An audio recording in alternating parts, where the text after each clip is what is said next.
আপনারা এখন রয়নেটের APS ID খুব কম খরচে পেয়ে যাবেন।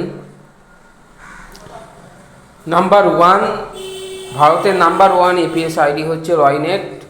আর রয়নেটের আইডি নিতে আপনারা অতি সত্বর যোগাযোগ করুন।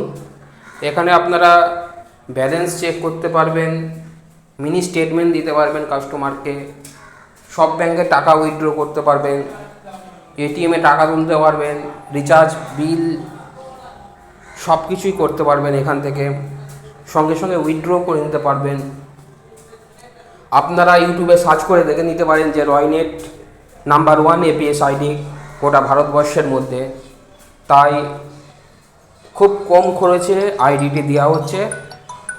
আপনারা আইডিটি নিতে, ডিস্ট্রিবিউটর আইডিটা নিতে যোগাযোগ করুন। সঙ্গে আপনারা রিচার্জ আইডিটি ফ্রি পেয়ে যাবেন, যেখানে হচ্ছে মোবাইল রিচার্জ ডিটিএইচের 3 থেকে 4% পর্যন্ত কমিশন পেতে পারেন। ইলেকট্রিক বিলে 5 টাকা করে কমিশন পাবেন। এছাড়াও আপনারা গুগল কোড দিতে পারবেন কাস্টমারকে। তাই আপনারা রয়নেটের আইডিটা অতি সত্বর নিন এবং ভেরিফাই করে আইডিটা নিন, এবং তার সঙ্গে আপনারা রিচার্জ আইডিটি সম্পূর্ণ বিনামূল্যে নিয়ে যান। 3 থেকে 4% কমিশন পাবেন, খুব সিকিউর কোম্পানি।